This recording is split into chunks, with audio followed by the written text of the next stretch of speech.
Once again, thank you for being here at Hope Community Church. We are in part 2 of a 3-part series that we're calling Focus. And during the course of this series, what I'm hoping to do is introduce you to our theme, our focus, our campaign, whatever you call it, for this year, for 2015. We're doing a thing this year. It's not exactly a new thing. We're just bringing more focus to what we've already done in the past. And so that's why we're doing this series. We're going to explain this theme to you, this focus to you. Those of you who were here last week, I don't know if you were expecting me to unpack some kind of slogan or a few words or a sentence or something that would sum up this focus, that would sum up this theme for the year. If you were expecting that, sorry to disappoint, but I will give that to you. I'm going to give you a few words by the end of this series that will sum up our focus, that will sum up the theme of this year. You're going to hear these words, 3 little words. You're going to remember them whether you want to or not because you're going to hear them so often. And so you will get that by the end of this series. Now, last week we introduced our brand new theme of 2015 by going back to something old, by going back to what we did, something we did in 2014. And some of you were here for that. We did this My People Prayer Challenge, and that's why we have that box right here. See this lovely box from Michaels? And I explained what that was all about, and we had the My People Prayer Challenge. And so we began our series last week looking at what that was and explaining what that was. And so if you're still not sure what that box is, you can listen to last week's sermon. And so we rehashed through all that. We also took some time to look at a Bible passage from the book of Acts, chapter 17. And in this passage, we looked at one specific verse, verse 26, and try to really understand what Paul was talking about in this little verse. He says, talking about God, Paul says, "From one man he made all nations, that they should inhabit the whole earth, and he marked out their appointed times in history and the boundaries of their lands." And that's, again, it's one of those verses we can just kind of hop over. We read it, we move on. But we took some time last Sunday to let that verse kind of weigh on us and think about the implications. And really what this means is that God has put each one of us here on this earth at this point in history for a reason. It's not random that you're here. It's not random that you grew up where you grew up or you moved where you moved or you are where you are now for a purpose. God has brought you into history. He put you here. He didn't put you in, some other country. He didn't put you on the other side of the state. He planted you right here for a reason. You have a role to play. You have a purpose to fulfill within your own community. A purpose to fulfill within your own community. So we talked about that term a little bit, community, and what that means. And really what we're talking about is your people, the group of people that surround you, your circle of influence, the people that you know. You have a role to play among your own people. And I encouraged you to take responsibility. I know that was tough, and I was trying to watch your faces when I said you need to take some kind of responsibility for that. And it's like, what does that mean? I don't know if I want to do that. And last week we introduced one of the ways that you can take responsibility for your people, the people in your life, is to simply pray for them, to pray for the people in your life. All right, if we're supposed to be here on time, if God put us right here for a purpose and, at this exact point in history and He connected us with the people that we know, there's a reason for it. What can we do for them? How do we take responsibility for them? They're adults. They can make up their own minds. They've got to take responsibility for themselves. How am I supposed to take responsibility for them? One of the things you can do is pray. So how do you take responsibility for the people in your life? You can pray for them. Now, I said simply pray for them, but, I don't know if it's that simple.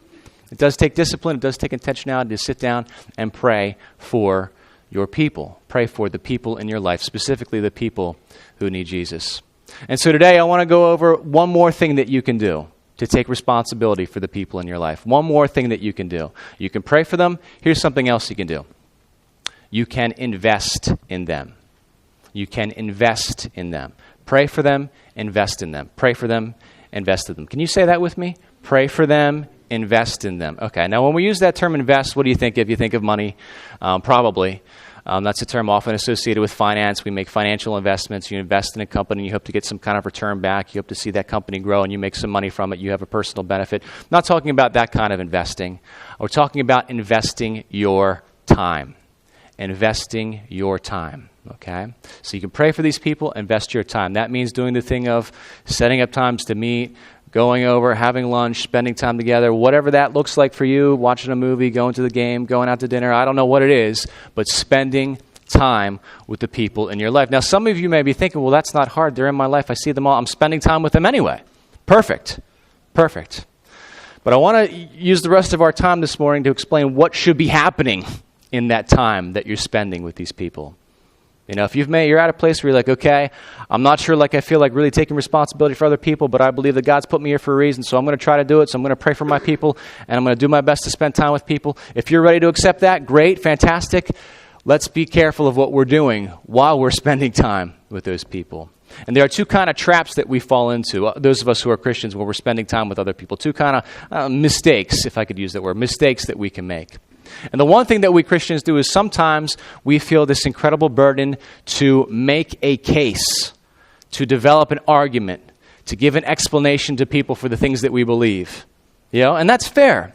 If you've spent enough time in church, you've heard things like, we need to be defenders of the faith. We need to have a reason on our tongues for the things that we believe. And that's true, and that's all well and good. But sometimes we let that knowledge, we let that awareness of this is what we're supposed to be about kind of, affect us in what might be a negative way.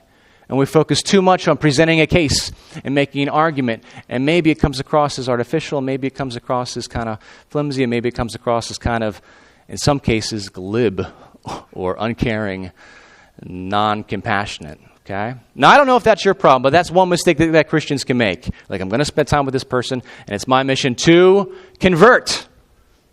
Convert.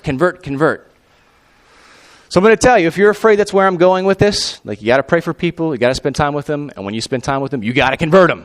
All right? If you're afraid of that, I'm going to give you some good news. I don't think that that's what you need to be about. That's not your mission when you're spending time with the people in your life. You've got these people in your life, you've identified them, they need Jesus, you know you need Jesus.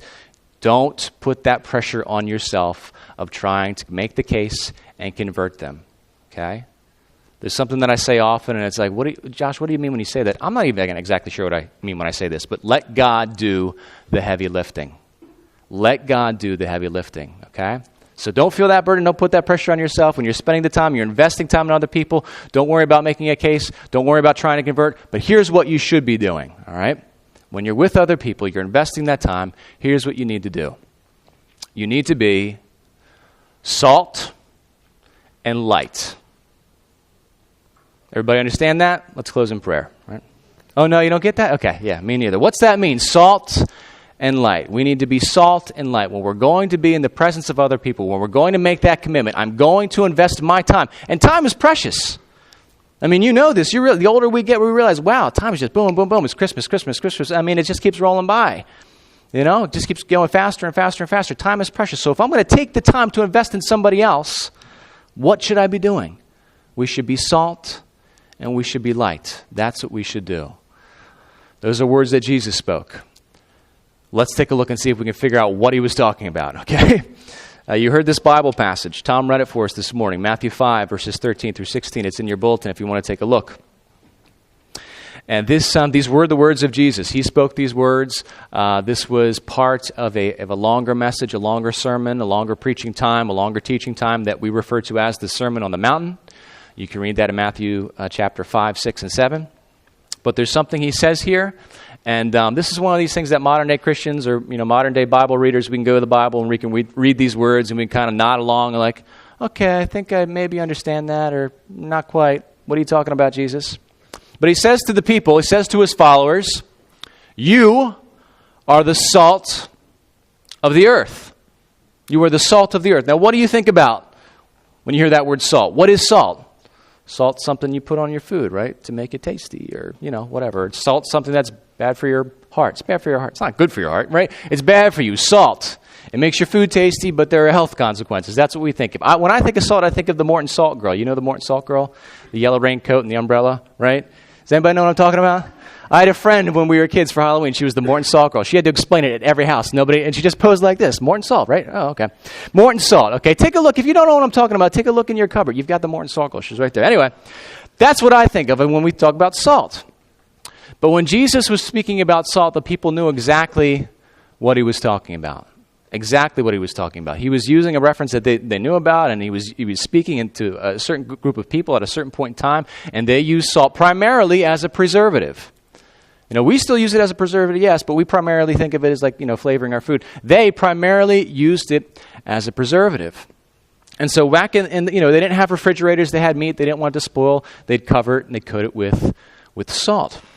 Now back then, there was 2 ways of getting salt, okay? Well, I didn't even finish this first verse, and we're talking a lot just explaining this. How about that? This is going to take forever. Anyway, they had 2 ways of getting salt. They could go down to the salt marshes and get it themselves. And so you go down to the salt marsh, and you'd pick these like plants, like a reed out of the marsh, and it was coated with salt, with natural salt that would have collected there. And you'd go back to your house, and you'd see that cut of meat, and you don't want it to spoil, and you just kind of slide that reed and get all that salt off of that reed and coat your meat with it so it would preserve. Doesn't that sound like a lot of fun to keep your meat fresh? Ugh. And then when all the salt was done, there's no more salt left on the reed, what would you do? You'd throw it out. Just throw it out the door, and people would walk on it. And it was just, biodegradable. It wasn't like a plastic container. They just would dissolve over time and absorb back into the earth. That's one way you could get your salt. Another way is you could buy it. Now, they didn't have the little nice containers with the Morton Salt Grill, but you could go buy it. And people would sell salt. There were salt merchants, I guess they were called, or whatever. I don't know. But people would sell salt. Now, it was a common practice when people would sell salt, they would use some filler, okay, when they sold the salt. So it was salt and some filler. And the reason they did this, it wasn't necessarily to rip people off, but like pure salt was very salty. And if you wanted to buy a preservative, you want to preserve your food, you don't necessarily want to taste the salt, but you want to preserve it, so they would put some filler in with the salt. But there were some people who were a little bit, shady with the whole process. And their salt was mostly filler, not a lot of salt. And so you can imagine how upset you'd be. You go to the salt merchant, you buy your salt, you get home like, this is mostly filler. Okay? And so if you had salt that wasn't salty, what would you do with it? Throw it out. This is good for nothing. This isn't going to preserve anything. Let me throw it out. Let's continue. Hopefully that explanation will make this fly by a little bit quicker now. You are the salt of the earth, but if the salt loses its saltiness, right? If you've got that reed and it used to have salt on it doesn't have salt on it anymore, you throw it out. If you bought that salt from that salt merchant and it's mostly filler, you're going to throw it out. If the salt loses its saltiness, how can it be made salty again?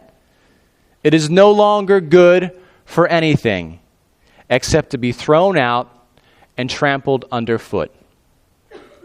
What he said to the people was this: you are the preservative of the earth, not the world, but the people. You are the preservative of the people in your world. You are their preservative. That sounds weird, doesn't it? I know, but that's what he said. You're the preservative, and if you're not going to be that, it's just like buying. If you're not going to be the preservative, you're not fulfilling your purpose. Okay? If the salt loses its saltiness, if it loses its ability to be a preservative, then it's not good for anything except to be thrown out and trampled by people, have people walk over it. And so we got to kind of connect the dots. I mean, we learned last week that God has put us into this earth for a specific reason at a specific time and has connected us with specific people. And he's like, hey, you're here to, in some way, preserve them, to keep them good, to make them good. That's weird, okay? I know. Now, Jesus is going to explain a little bit more, which is going to help clarify, but just let's kind of sit with that a little bit. We're supposed to be a preservative of some kind, helping keep our people good, guiding our people to the right thing. And if we're not going to do that, God is saying, if you're not going to fulfill this function, I've put you into the world for a reason. I've connected you with certain people for a reason. You're supposed to be a preservative. If you're not going to do that, then what purpose are you serving? It's purposeless. It's like salt that's not salty. And I would never say this about you, but Jesus did. He said, if we're going to be saltless salt, then we're not good for anything except to be thrown out and trampled underfoot. And so the people, when Jesus spoke to his original audience, they understood. They understood better than we do what he was talking about. It was a little bit confusing. What do you mean I'm supposed to be a preservative? What do you mean by that? And Jesus continues. He says, you are the light of the world. You were the light of the world. Now, this is the very same Jesus who spoke of himself as the light of the world. Now he's telling his followers, well, you are the light of the world. So that was a little bit confusing to them when they first heard these words, and to us as we hear these words now. Then he explains, a town built on a hill cannot be hidden. You can't hide big things like that. In the same way, you can't hide light, is where he's going with this. Neither do people light a lamp and put it under a bowl. Why don't people do that? Because it would be purposeless. It would be purposeless to have a light and it's hidden under a bowl. It would be purposeless to light a lamp and then hide the light that comes from the lamp, right? Purposeless. You are the light of the world. Town on a hill cannot be hidden. Neither do people light a lamp and put it under the bowl. Instead, they put it on its stand. They put it somewhere where it can be seen. Of course they do. All right, this is like, Jesus is saying these words and people are like, yeah, we know how light works. We know how to light lamps, okay? They put it on its stand and it gives light to everyone in the house. In the same way, let your light shine before others, that they may see your good deeds and glorify your Father in heaven. Now, in this very same sermon that Jesus preaches, he warns against letting people see your good deeds. He says, hey, don't let people see your good deeds so that they praise you, okay? And what Jesus was really addressing is the heart of the matter. If you're going out there and you're doing good deeds just to receive personal praise, no. That's not it. That's not what you should be about. But we should let other people see our good deeds if it's going to point other people to God. That they would see our good deeds, that they would see our light, that they would see our light as a reflection of God's light, of the light of Jesus Christ. This week as I was doing a little bit of research into this passage, I read that it's kind of like the relationship between the sun and the moon is the relationship between us and Jesus. Jesus is the sun and we're like the moon. The moon doesn't have any of its own light, right? It just reflects the light back from the sun. Did you know that? It's like a science lesson right in church. How about that? And so that's kind of what we're like. We don't have our own light, but we reflect that light that comes from the true light, who is Jesus Christ. And so this is what we're supposed to be about. We're supposed to be salt of the earth. We're supposed to have some kind of preserving effect. Some kind of preserving effect on the people in our lives. Okay? Beyond that, we're supposed to be lights in the world. Lights illuminate. Lights lead people. Okay? Illuminate. They help people see. If I could take that a step further, they help people understand. Illumination, comprehension, vision, all these things have been entrusted to us, those of us who are followers of Jesus, to be salt and to be light. And so, when we are investing ourselves, investing our time in the lives of other people, we don't need to concern ourselves about converting others to Christianity. We need to concern ourselves and make sure that we are functioning as both salt and light. Salt and light. Is that starting to make a little bit more sense? Now here's the problem. Let me be personal with this, okay? I'm going to speak for myself. Maybe you can relate. I don't want to be salt and light. I don't want to take responsibility for the people in my life. I don't. I want to do what I want to do when I want to do it. Is it just me? Is it just me? Is it just your pastor who feels that way? I mean, I'm just being honest. I don't want to be the salt. I don't want to have to take responsibility and do something to help preserve other people. I don't want to have to be a light in the world and let my good deeds show and shine the light to Jesus. I don't want that. I want to go home. I want to unwind. I want to put on Netflix and veg out. That's what I want to do. Right? Thank you. Somebody is like, okay, I get it. Yeah, I get it. I don't want that for my life. But here's something that I've learned in the context of my relationship with Jesus. I've learned this. Two things. First off, doesn't matter what I want. This is not about this life, this existence. This is not about me and what I want to do with it. It doesn't matter what I want. Okay? It's almost as if I go to God and say, hey, listen, I've read your word and it says I'm supposed to be salt and light, but I'd rather pass than that. He's like, well, you can't. Sorry. This isn't about what you want. It's about what I want for you. Okay. So I've learned that. Doesn't matter what I want. I've also learned this. What God wants for me is better than what I want for myself. What God wants for me is better than I would want for myself. The purpose that he has put in my life is better than anything else I can come up with. And that's true for you too. You may want certain things for yourself that fall outside the realm of God's will. You may want to pursue those things, but what God has for you is better, more satisfying, more fulfilling. I mean, let's be honest. If I go home and put on Netflix, that's not very fulfilling, is it? Or satisfying. Oh yeah, what purpose did I serve today? I vegged out from the TV. Okay, great. Or I put on, the Christopher Nolan Batman trilogy and just watch that on repeat. That sounds like a good day to me, right? But what purpose is that fulfilling? None. What kind of existence is that? I mean, what kind of existence would that be if we just pursued our own interests, our own wants, our own desires? And so there's this thing of being able to say, God, I don't feel comfortable taking responsibility for other people. I don't feel qualified to function as either salt or light. But I'm going to try. I'm going to do it anyway. And I'm going to count on your Holy Spirit to do what I can't. I'm going to submit and surrender to your will and say, if you've called me to be salt and light, then fine. I will be salt and I will be light. It's difficult. Maybe it's not as difficult for you as it is for me, but it is difficult for all of us to some degree, isn't it? I mean, show me something. Isn't it difficult to be that? To be salt and light, to be a preservative, to shine, let people see your good deeds, let people see that and shine the way back to God? It can be difficult. And one of the things that we want to do is we want to, and this is just this, if we're going to invest in people, if we're going to be salt and light, there's something that we do that just gets in the way of that and just really just ruins the whole thing. It's natural, but we have to fight against it. Something that we want to do is we want to hide. We want to hide our light under a bowl. Okay? And if I could explain a little bit more what that means, when you get into a relationship with Jesus, when you find salvation in Him, you begin to change. You begin a transformation process. And it's a very personal thing, developing a relationship. It's a very personal thing, that transformation. And sometimes we want to pretend it's not happening. Because our friends knew us before all this stuff with Jesus started happening. And it feels weird and it feels vulnerable to be transforming in front of them.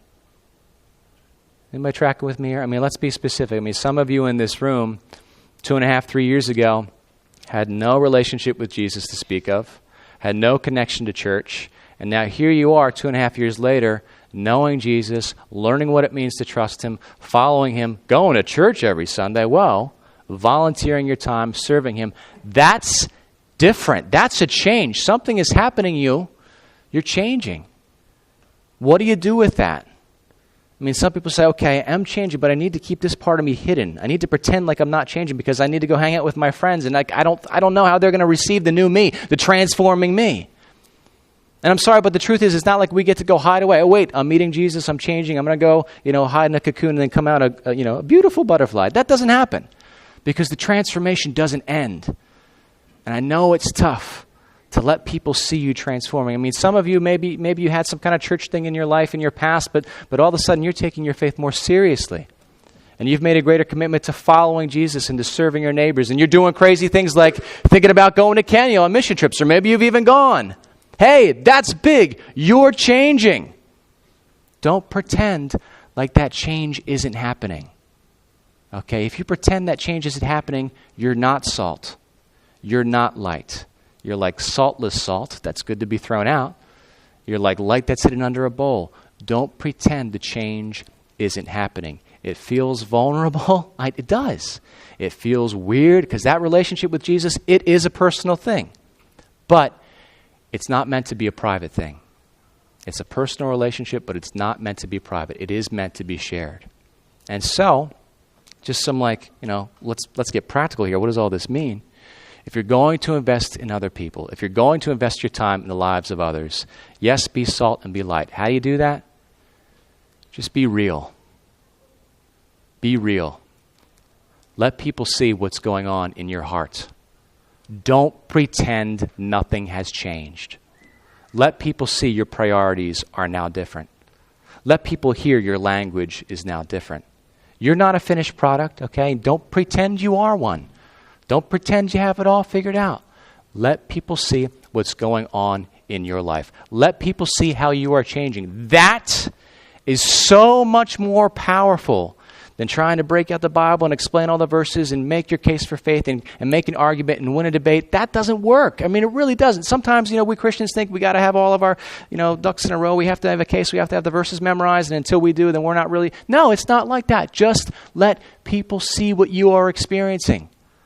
Let people see the change that's going on in your life. That is the best way to function as salt and as light, as a preservative, and as a light leading the way back to Jesus. And frankly, I'm trying to present this as if it's easy. It's not. I know that. Because you risk vulnerability. You're showing other people something that's very personal, not private, but personal. But that is the way to function as salt and as light. Now let's simplify all this. How do we take responsibility for the people in our life? Pray for them, invest in them. But just remember, when you're investing time in their lives, Be real. Be real. Have the courage to be real. Don't pretend you're not changing, because you are. Don't pretend. Don't hide under a bowl. Pray for them, invest in them, be real while you're investing. Okay? Now there's something that's starting to happen, and we're going to see more of this as we go on together as a church, as a collective. If we can embrace this, if we can be willing to let other people see how we're changing, that's going to attract people. Maybe not to us as a church, but it's going to attract people to the source of true light, to Jesus Christ. That's what we're about. We're not like, hey, we want to be a church for the sake of being a church, and let's collect a bunch of people, and let's get a bunch of people to fill this building, and that's, hey, we did it, great, mission accomplished. No, that's not what we're about. We want to introduce people to Jesus. That's what this is about.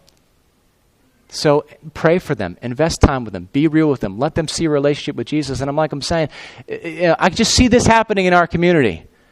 Somebody lives down the street and they know one of you, and they know two of you, and they know three of you, and they keep knowing, getting to meet these Hope people, and they say, what is going on in the lives of these Hope people? Why are they changing? And we point the way back to Jesus. He is the source of this transformation. He is the source of what's going on in our lives. That's what we're here to do, to show people the power of Jesus Christ. He has the power to change us, to make us good. Please, don't pretend you're not changing. Don't pretend. Let's be real with people. Let's take the time to pray and invest in their lives. Be real.